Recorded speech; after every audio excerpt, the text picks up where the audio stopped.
semua, bagaimana kabarnya? Semoga teman-teman selalu diberikan kesehatan, umur yang panjang, diberikan kelancaran dalam melaksanakan aktivitasnya sehari-hari, diberikan juga kelancaran rezekinya ya, dimurahkan rezekinya. Dan untuk yang lagi sakit, semoga segera diberikan kesembuhan dan diberikan kesehatan seperti sedia kala lagi ya, diangkat penyakitnya.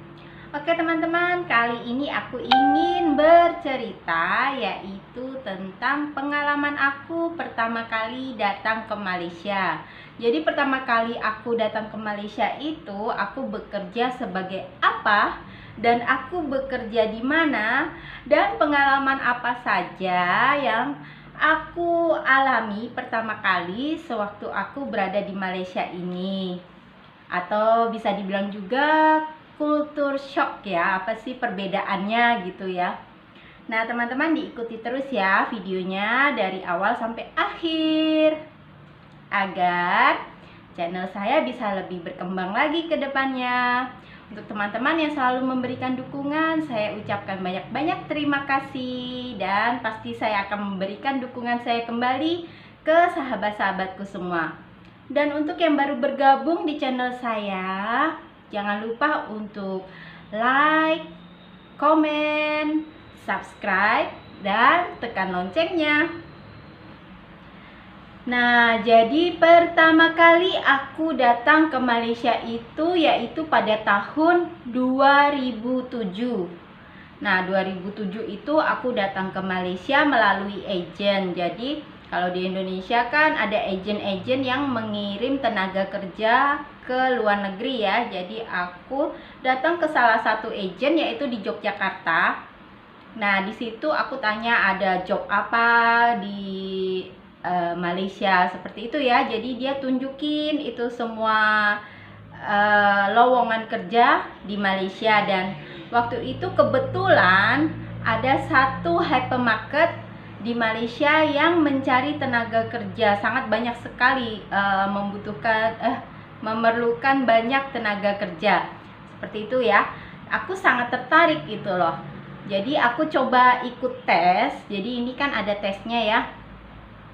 Tesnya yaitu tes berhitung, bahasa Inggris, dan tes interview seperti itu. Jadi aku daftarlah di satu hypermarket ini untuk Malaysia ya. Jadi ikut tes berhitung, Inggris, dan akhirnya interview. Nah pas di interview itu kan ditanyakan biayanya, soal biaya dan bagaimana kalau kerja di Malaysia boleh nggak, seperti itu ya. Jadi biayanya waktu itu sekitar 4 juta seperti itulah ya, kalau saya nggak salah biayanya itu sekitar 4 juta seperti itu. Saya juga udah agak-agak lupa ya, tahun 2007. Jadi waktu itu pembayarannya itu bukan potong gaji, jadi kita harus bayar lunas ya. Tapi ada juga beberapa, misalnya bekerja di Malaysia ini ada juga yang boleh potong gaji ya. Jadi tiap bulan nanti gajinya dipotong untuk biaya pengiriman bekerja di Malaysia seperti itu ya. Tapi saya waktu itu tidak potong gaji, jadi saya bayar lunas. Nah habis itu sudah oke nih, semua tes sudah lulus, terus interview juga lulus. Jadi tahun 2007 itu saya mulai bekerja di Malaysia, yaitu di KL, daerah Kepong, KL Kepong. Yaitu aku bekerja di salah satu hypermarket yaitu Carrefour.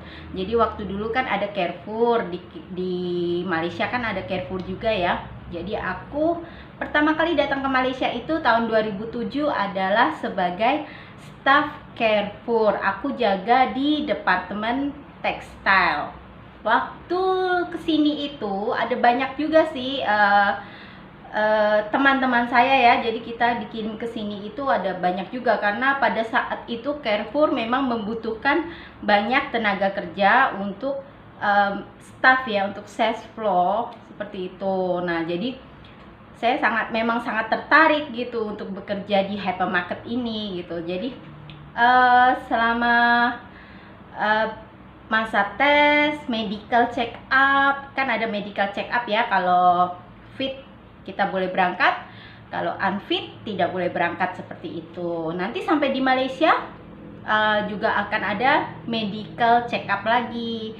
Jadi kalau misalnya kita fit, kita boleh terus bekerja. Kalau unfit, kita akan dikembalikan ke Indonesia gitu. Jadi waktu itu 2007 aku sampai di KL, di Kepong, yaitu di Carrefour. Kebetulan juga tempat hostel atau mesnya itu berada dekat sama Carrefour. Jadi hostel aku dulu tempatnya di sebelah Carrefour saja, jalan kaki tak sampai 5 menit gitu, nggak sampai 5 menit ya, kita jalan kaki itu dekat saja. Jadi Carrefour sebelahnya itu ada kedai-kedai, atasnya itu rumah. Jadi di sini bilangnya itu rumah kedai seperti itu ya.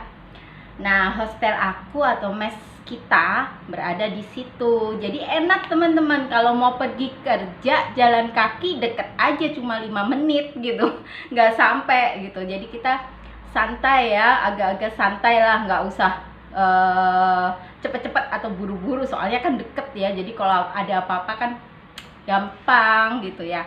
Nah, itu pengalaman aku pertama kali sampai di sini. Apa aja sih yang bikin aku bikin aku loh kok begini ya, kok begini ya gitu ya. Yang pertama ya,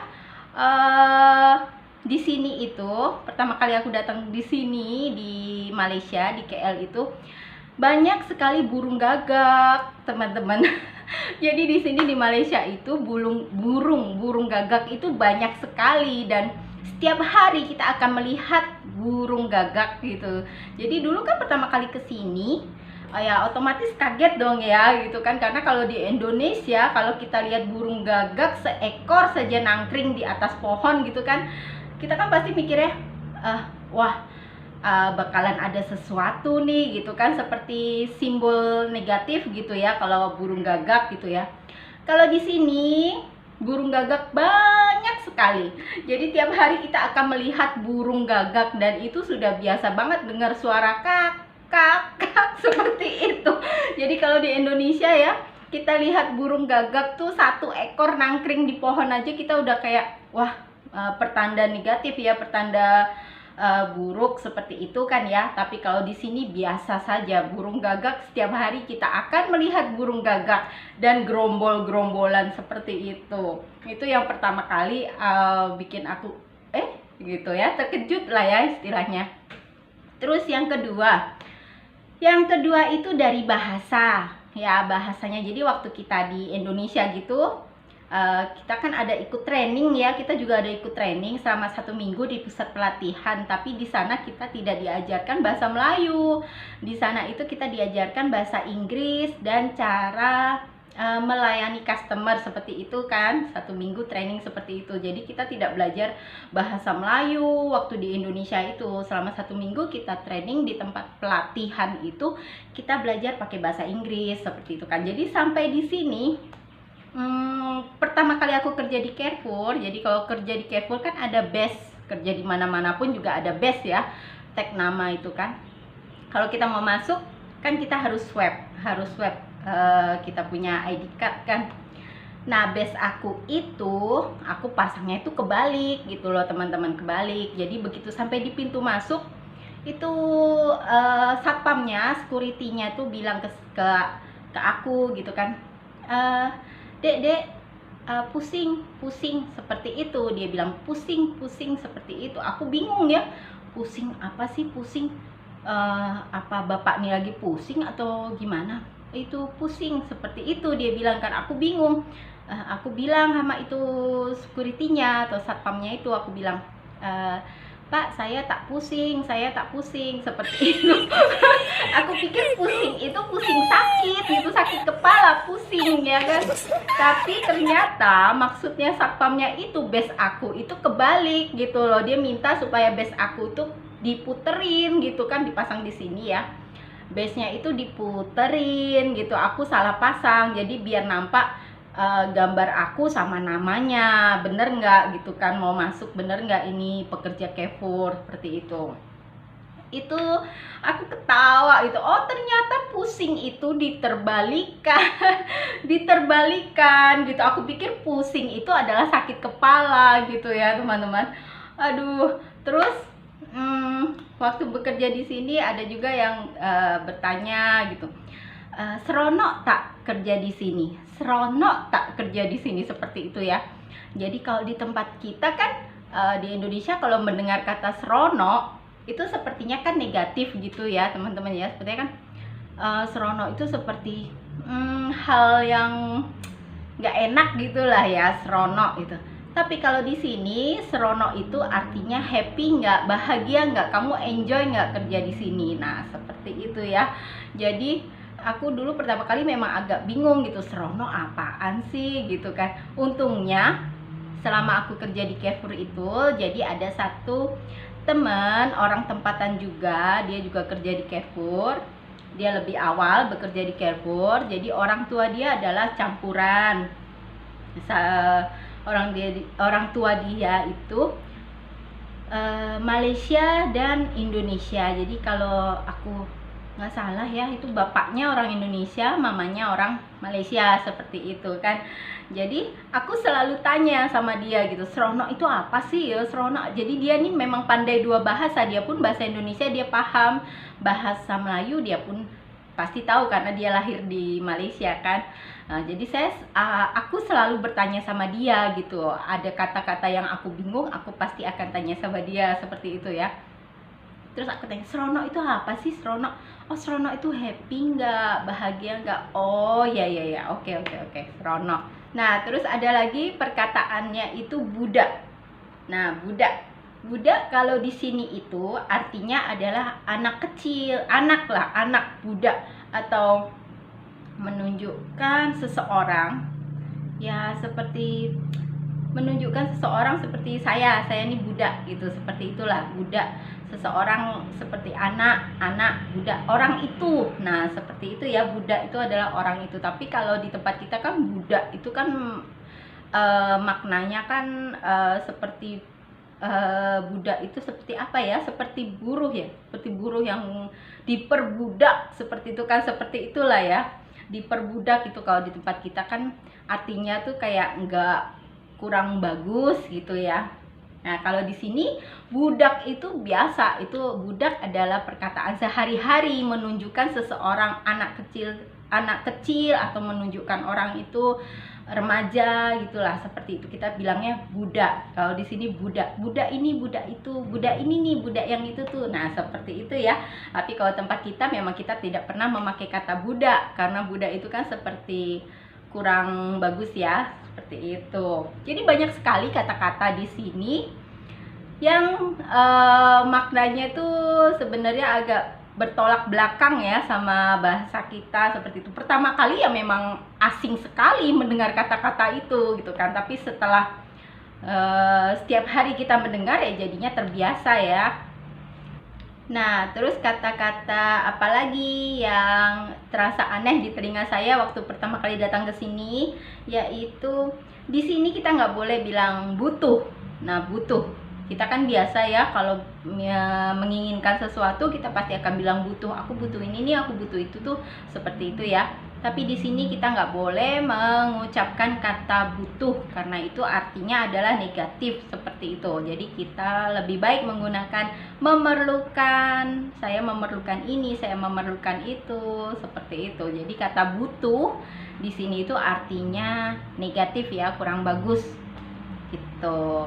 Sebenarnya banyak lagi sih kata-kata yang bertolak belakang dengan bahasa Indonesia ya.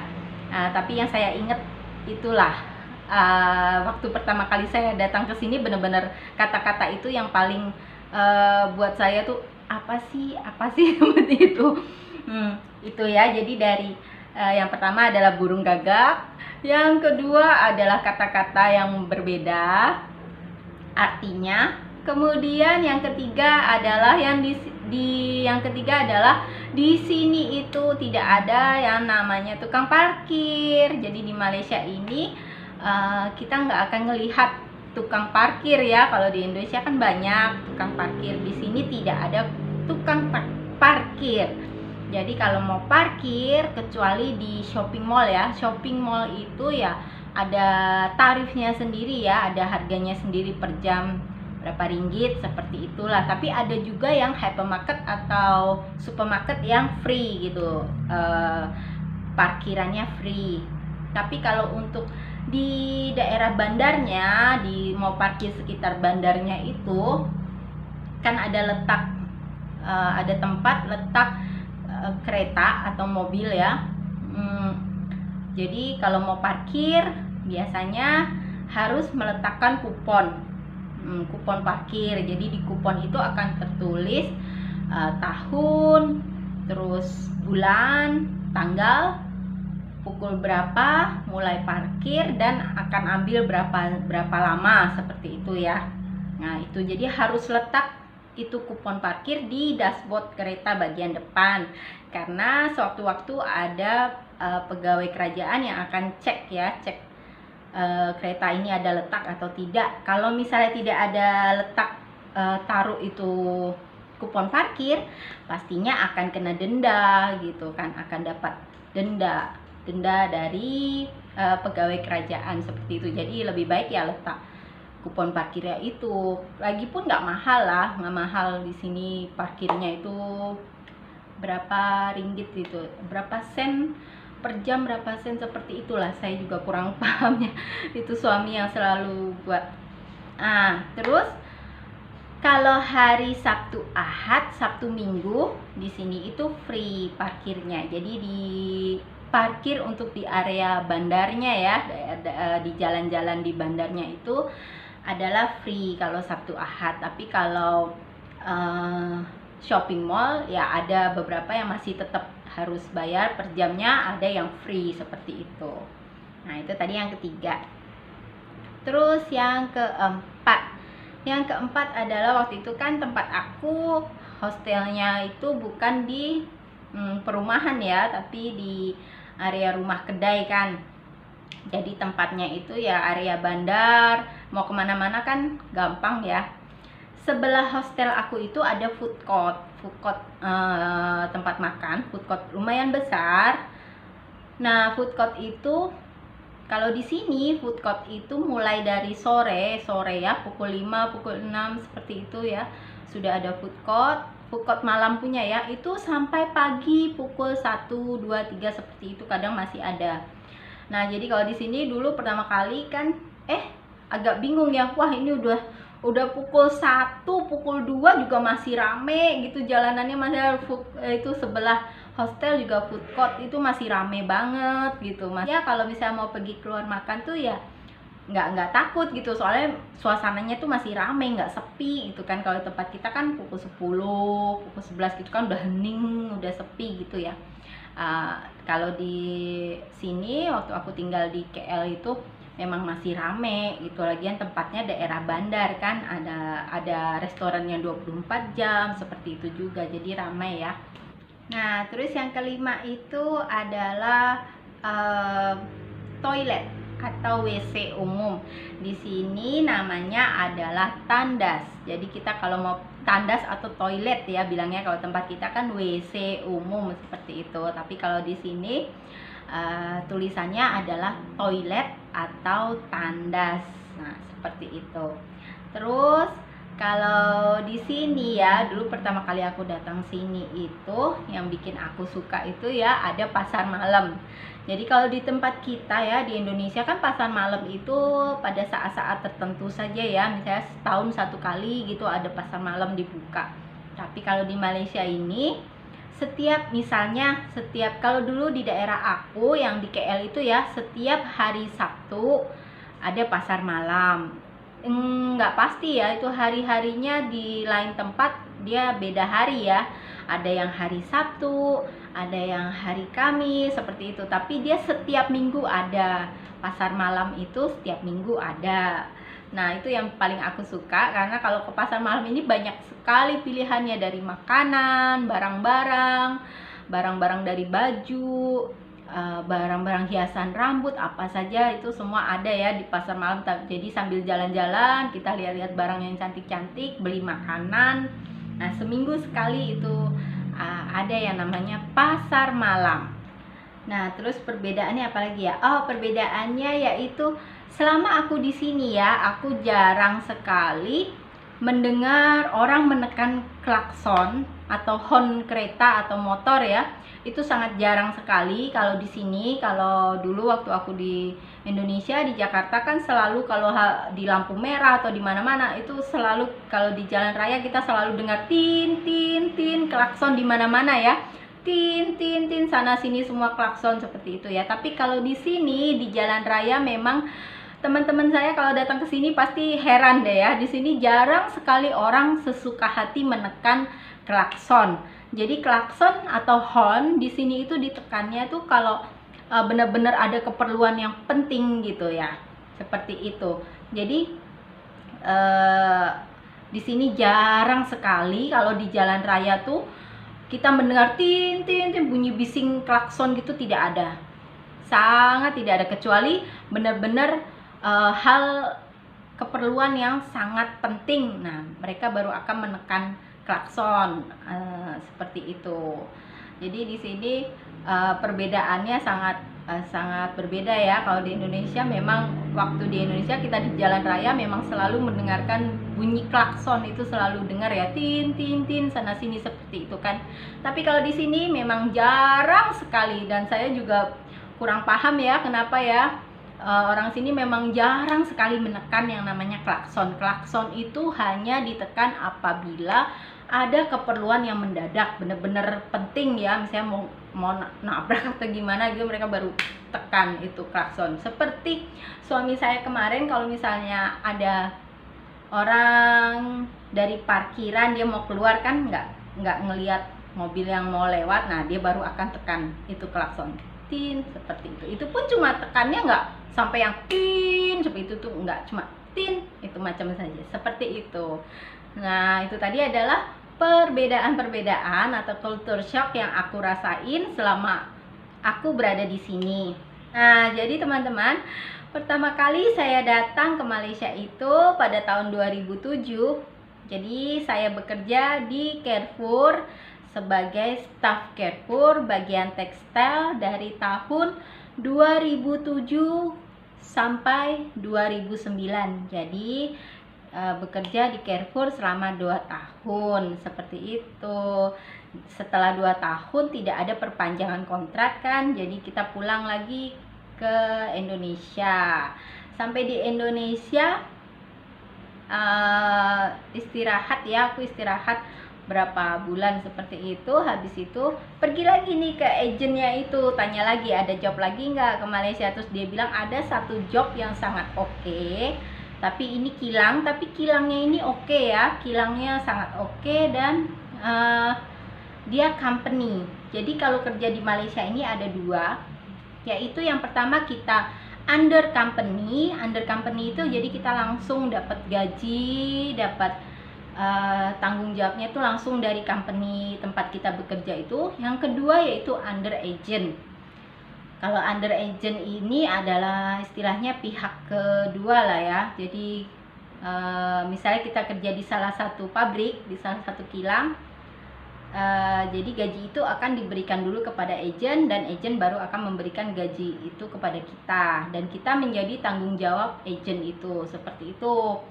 Jadi kebetulan waktu itu waktu aku tanya lagi ke tempat aku mencari pekerjaan di agent di Jogja itu, ada satu kilang, yaitu kilang Jepang, Kilang Brother. Buat teman-teman yang tahu printer Brother itu ya, nah aku dulu bekerja di situ selama 4 tahun under company. Kilang ini emang oke sih, sangat oke. Kalau aku bilang sih, ini kilangnya sangat oke, Kilang Brother ya. Apalagi kita under company kan, jadi enak sekali gitu. Gajinya oke, hostelnya juga waktu itu kebetulan ya, angkatan aku itu hostelnya berada di flat ya, di flat. Jadi bukan hostel yang dalam itu. Kalau hostel yang dalam memang kita mau keluar atau mau masuk hostel itu memang harus lapor apa semua lah ya.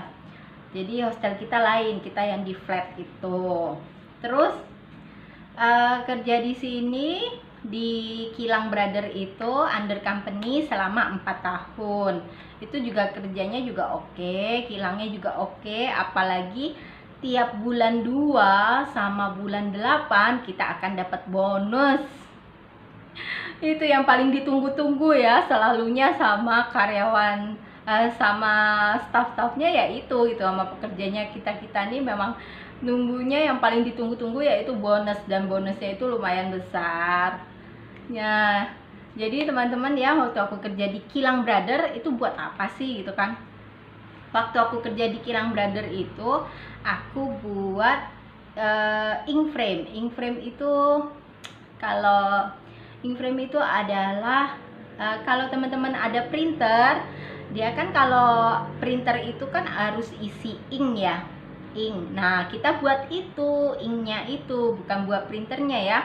Jadi waktu aku kerja di Brother itu aku buat inknya itu yang cover inknya. Nanti yang bagian ink, isi ink itu lain department. Tapi aku kerja di bagian inkframe-nya itu selama 4 tahun. Jadi aku kerja di Malaysia ini yaitu 2 tahun di Carrefour dan 4 tahun di Kilang Brother. Setelah itu bertemu jodoh di sini dan menikah dengan orang sini, yaitu pada tahun 2013 sampai sekarang. Nah, itu tadi ya cerita saya pertama kali datang ke Malaysia, yaitu tahun 2007, bekerja sebagai staf Carrefour selama 2 tahun sampai 2009. Kemudian 2009 aku masuk lagi ke Malaysia, bekerja lagi di Kilang Brother, kilang Jepang selama 4 tahun. Dan tahun 2013 akhirnya mendapatkan jodoh orang sini sampai sekarang 2020 ya. Seperti itulah cerita saya pertama kali datang ke Malaysia ya teman-teman ya. Jadi ceritanya semoga bisa menghibur teman-teman semua ya. Jadi pengalaman saya selama di sini, selama di Malaysia ini, pertama kali saya bekerja sampai akhirnya ke pekerjaan yang kedua sebelum saya menikah ya. Oke teman-teman, sampai di sini dulu cerita saya. Dan terima kasih saya ucapkan buat teman-teman semua yang selalu setia dengan channel kecil saya ini. Dan jangan lupa untuk like, subscribe, dan tekan loncengnya agar teman-teman mendapatkan notifikasi video-video saya selanjutnya. Dan untuk yang baru bergabung, saya ucapkan banyak-banyak terima kasih. Jangan lupa untuk meninggalkan komen yang positif, dan pastinya saya akan datang ke channel teman-temanku semuanya. Sampai di sini dulu videonya, kita bertemu lagi di video-video selanjutnya lagi ya. Oke, bye-bye.